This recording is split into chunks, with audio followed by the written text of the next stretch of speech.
राजकारणात एक म्हण खूप प्रसिद्ध आहे. राजकारणात कधी कोण कोणाचा सक्का मित्र होईल आणि कधी कोण कोणाचा पक्का वैरी होईल हे हवामानाचा अंदाज लावण्यापेक्षाही कठीण असतं. आजकाल आपण बातम्यांमध्ये रोज बघतो की कालपर्यंत एकमेकांना शिव्या देणारे नेते आज गळ्यात गळे घालून फिरत आहेत. सत्तेची खुर्ची, मतदारांचा विकास आणि स्वतःचं राजकीय अस्तित्व टिकवण्यासाठी आपल्या महाराष्ट्रातल्या अनेक दिग्गज नेत्यांनी एका पक्षातून दुसऱ्या पक्षात उड्या मारल्या आहेत. पण आजचा हा व्हिडिओ खूप कडक आणि एकदम डोळे उघडणारा होणार आहे, कारण आज आपण अशा 5 खतरनाक नेत्यांबद्दल बोलणार आहोत ज्यांनी पक्ष बदलण्यात सगळ्यांचे रेकॉर्ड्स मोडले आहे. तुम्ही जर महाराष्ट्राच्या राजकारणाचे खरे फॅन असाल तर हा व्हिडिओ तुम्हाला शेवटपर्यंत बघावाच लागेल, कारण यातील नंबर 1चा नेता कोण आहे हे ऐकून तुम्हाला नक्की शॉक बसेल. चला तर मग व्हिडिओला सुरुवात करूया. आपल्या लिस्टमध्ये 5व्या नंबरवर येतात अहमदनगर जिल्ह्याचे दिग्गज नेते म्हणजे राधाकृष्ण विखे पाटील. विखे पाटील या घराण्याला महाराष्ट्रात काँग्रेसचा खूप मोठा आणि जुना वारसा लाभलेला आहे.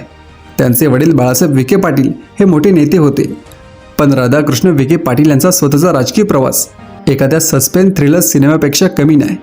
सुरुवातीला एकदम कट्टर काँग्रेसमध्ये असलेल्या विखे पाटलांनी 1995 साली सगळ्यांना पहिला मोठा शॉक दिला. त्यावेळी राज्यात शिवसेना भाजप युतीची सत्ता आल्यावर त्यांनी अचानक काँग्रेसला रामराम ठोकला आणि थेट शिवसेनेचा भगवा झेंडा खांद्यावर घेतला. नुसते गेलेच नाहीत तर ते युती सरकारमध्ये राज्याचे कृषी मंत्रीसुद्धा झाले. पण ही गोष्ट इथेच थांबली नाही. काही वर्षांनी जेव्हा राजकीय वारे पुन्हा बदलले तेव्हा त्यांनी हळूच शिवसेनेचं शिवबंधन सोडून पुन्हा एकदा काँग्रेसमध्ये घरवापसी केली. काँग्रेसनेही त्यांना डोक्यावर घेतलं आणि राज्याचे विरोधी पक्षनेतेपद त्यांच्याकडे सोपवलं. सगळं कसं एकदम मजेत चाललं होतं. पण 2019च्या विधानसभा निवडणुकीच्या अगदी तोंडावर त्यांनी राजकारणातला सर्वात मोठा भूकंप घडवून आणला. स्वतःच राज्याचे विरोधी पक्षनेते असताना त्यांनी राजीनामा दिला आणि त्यांनी थेट भारतीय जनता पक्षात धडक मारली. सत्तेच्या बरोबर कसं राहायचं हे त्यांच्याकडून शिकावं. 4थ्या नंबरवर आहेत छगन भुजबळ. भुजबळांची राजकीय कारकीर्द म्हणजे एक भन्नाट स्टोरी आहे. त्यांची सुरुवात झाली ती एकदम कट्टर शिवसैनिक म्हणून. ते शिवसेनेतून चक्क 2 वेळा मुंबईचे महापौर होते आणि खुद्द बाळासाहेब ठाकरेंचे अत्यंत लाडके आणि विश्वासू नेते मानले जायचे. रस्त्यावर उतरून राडा करणारा नेता अशी त्यांची इमेज होती. पण 1991 साली त्यांनी बाळासाहेबांना आणि शिवसेनेला असा काही धक्का दिला ज्याची महाराष्ट्राच्या राजकारणात आजही चर्चा होते. त्यांनी शिवसेनेच्या काही आमदारांना सोबत घेतलं आणि थेट काँग्रेसमध्ये प्रवेश केला. तो काळ असा होता की शिवसेनेतून बाहेर पडणं म्हणजे जीवावर बेतण्यासारखं होतं. पण भुजबळांनी ती रिस्क घेतली. त्यानंतर 1999 जेव्हा शरद पवारांनी काँग्रेसच्या हायकमांडवर नाराज होऊन स्वतःची NCP स्थापन केली तेव्हा भुजबळ एका पायावर पवारांसोबत गेले. तिथे ते राष्ट्रवादीचे संस्थापक सदस्य आणि नंतर राज्याचे उपमुख्यमंत्रीही बनले. शरद पवारांचे सर्वात खंदे समर्थक म्हणून ते ओळखले जाऊ लागले. पण राजकारणात काही फिक्स नसतं. जुलै 2023 जेव्हा अजित पवारांनी राष्ट्रवादीत ऐतिहासिक बंड केलं तेव्हा सगळ्यांना वाटत होतं की भुजबळ साहेबांसोबत राहतील, पण तसं झालं नाही. त्यांनी शरद पवारांची अनेक वर्षांची साथ सोडली आणि अजित पवारांसोबत महायुती सरकारमध्ये जाऊन मंत्रिपदाची शपथ घेतली. 3ऱ्या नंबरवर आहेत हर्षवर्धन पाटील. हर्षवर्धन पाटील यांचा राजकीय प्रवास म्हणजे कोणत्याही मोठ्या पक्षाचा आधार न घेता फक्त स्वतःच्या जीवावर आणि लोकांच्या पाठिंब्यावर सत्तेत कसं राहायचं याचं सर्वात मोठं उदाहरण आहे. तुम्हाला ऐकून नवल वाटेल की 1995, 1999 आणि 2004 या सलग 3 विधानसभा निवडणुकांमध्ये ते कोणत्याही पक्षाच्या तिकिटावर नाही तर अपक्ष आमदार म्हणून निवडून आले होते. आणि त्याहून भारी गोष्ट म्हणजे ते अपक्ष असूनही 1995 जेव्हा शिवसेना भाजपची सत्ता आली तेव्हा ते सरकारमध्ये मंत्री होते. त्यानंतर जेव्हा 1999 काँग्रेस राष्ट्रवादी आघाडीचं सरकार आलं तेव्हा तिथेही ते मंत्री बनले.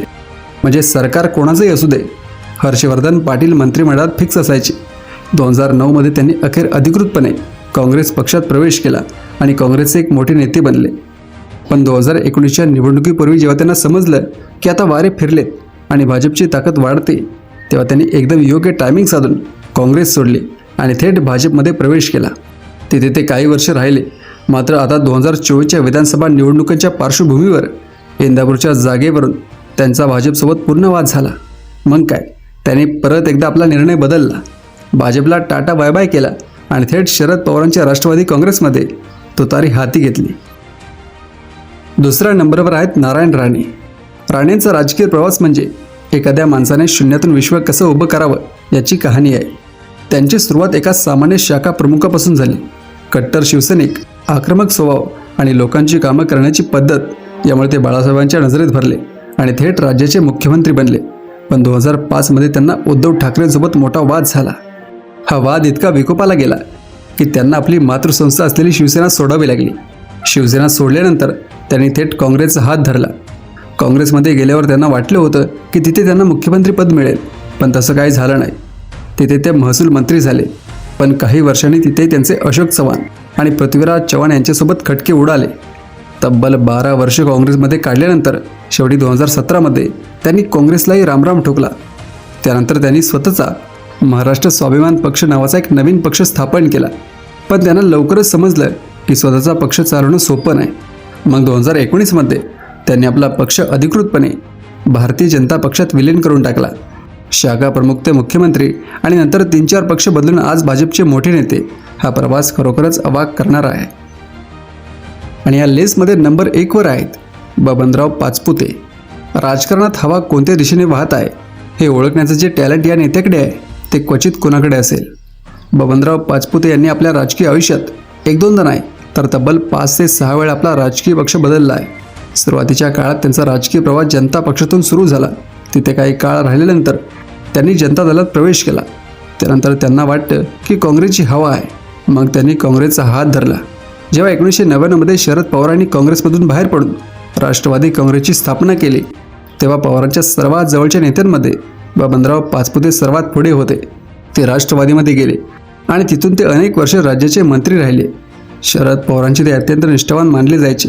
मात्र 2014च्या सुमारास जेव्हा संपूर्ण देशात आणि राज्यात नरेंद्र मोदींची आणि भाजपची मोठी लाट आली, तेव्हा त्यांना राजकारणाचे वारे बदलत असल्याची जाणीव झाली.